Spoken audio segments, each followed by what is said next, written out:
Horror story. The city was never quiet. That was the thing about it, always humming, always alive. I loved it that way, the constant noise, the rush of people, the weight of the buildings pressing down with their history and hidden lives.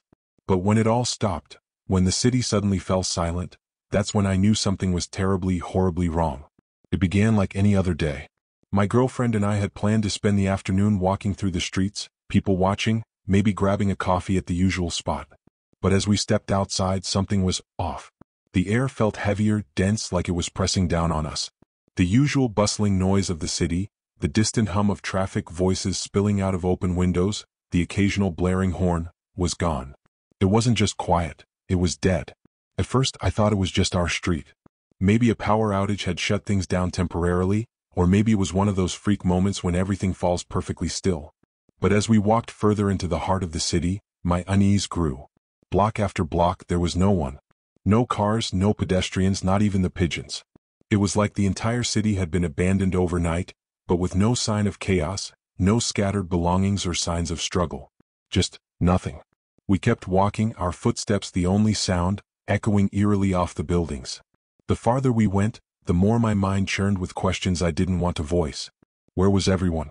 What could cause an entire city to vanish without a trace? And why were we still here? It wasn't until we reached the park that we saw the first sign of life. A man, older, grizzled, standing alone by a dried-up fountain. His clothes were tattered, like he'd been walking for days, and his eyes were wild, darting around as if expecting something to leap out at him from the shadows. "Hey!" I called out, my voice too loud in the oppressive silence. He turned slowly, his face a mask of exhaustion and confusion. "You're still here?" His voice was hoarse, like he hadn't spoken in days. "What's going on?" I asked, stepping closer. "Where is everyone?" He shook his head slowly, his eyes distant. "Gone. All of them. I woke up and they were just gone." My girlfriend, standing beside me, grabbed my arm. I could feel her trembling. "Do you know why?" she asked quietly. The man looked at us with something close to pity. "I've been walking for hours trying to find someone. Anyone. You're the first I've seen." He paused, his eyes narrowing. "There were 10 of us. 10 left, scattered around the city. But one by one, they disappeared too." My heart sank. "Disappeared? Like the others?" He nodded grimly. "Just vanished. One minute they were there, the next, nothing. No sound, no struggle. Just gone."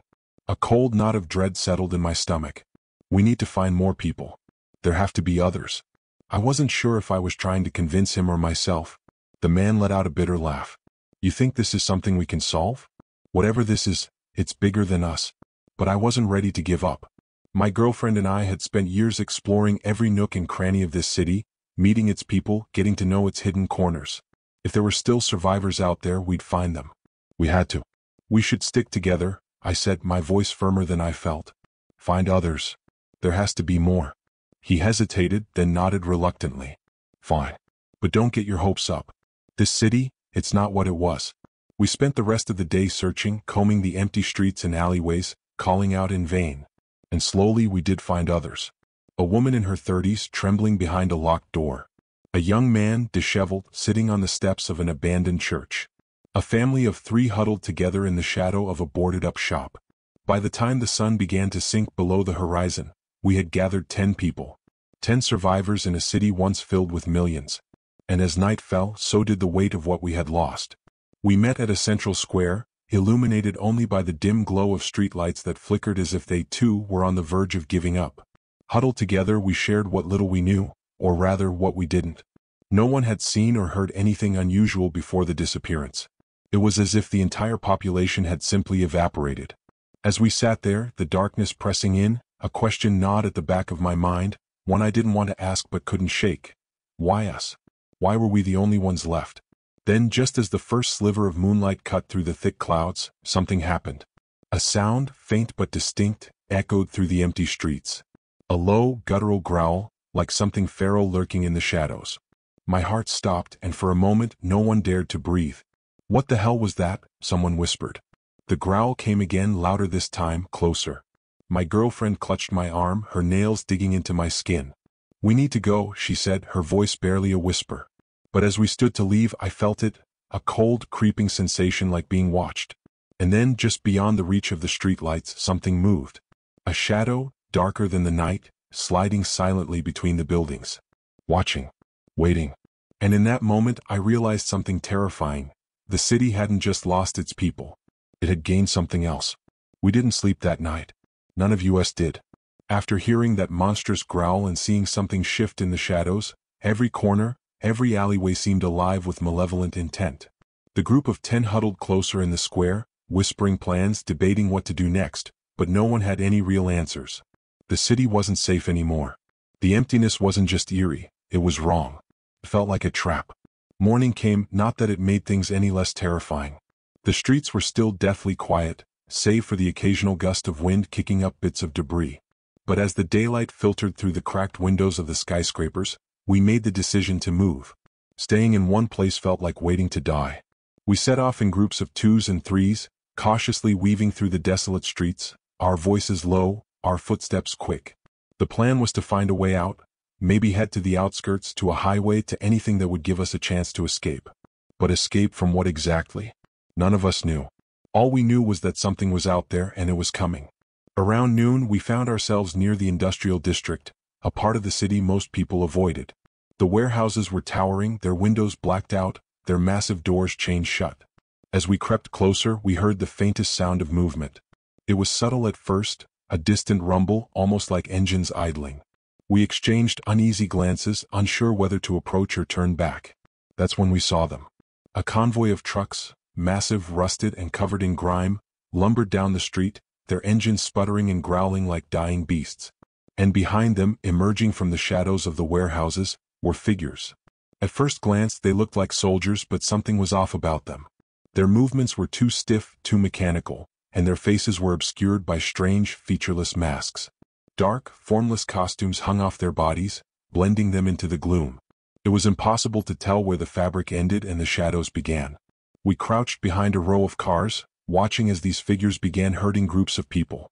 People like us, out of the warehouses and onto the trucks. They stumbled as they walked, dazed, their eyes half closed, their bodies limp.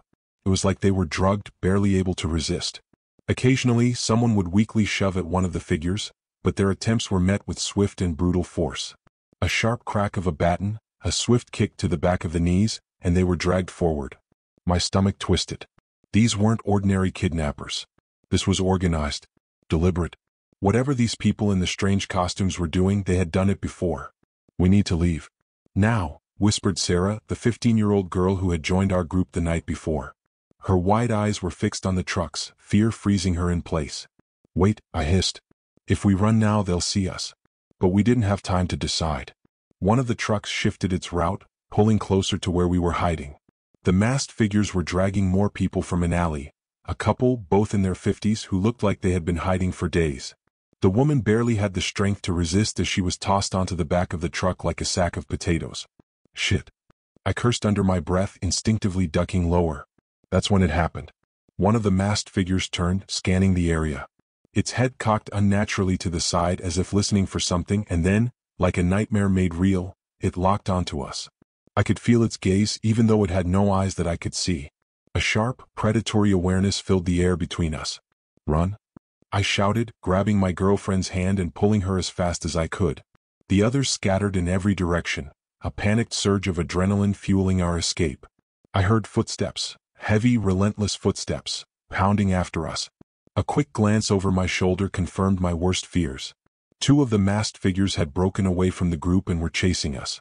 They moved faster than I thought possible, their long legs eating up the distance with terrifying speed. Beside me, Sarah was struggling to keep up. She had always been smaller, weaker, and I knew in that moment she wouldn't be able to outrun them. Keep going, I yelled over my shoulder. Don't stop. But just as I turned back, I heard the heart-stopping scream. Sarah had tripped. One of the masked figures was already on her, its hands closing around her arms like iron claws. She kicked and screamed, trying to fight, but it was useless.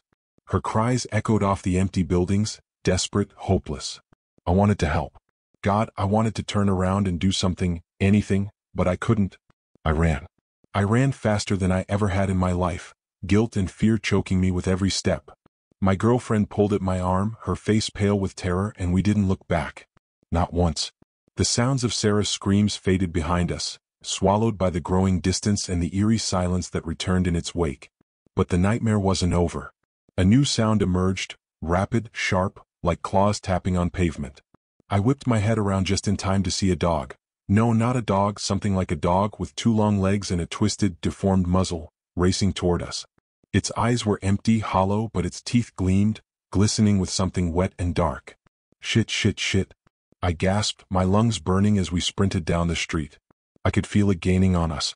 The thing's breath was hot on the back of my neck, snarling and snapping inches from my skin. My mind raced, panic clouding my thoughts. Up ahead, a car blocked the street. There was no time to turn back. My girlfriend was ahead of me, already darting to the right into an alleyway, and I followed without hesitation.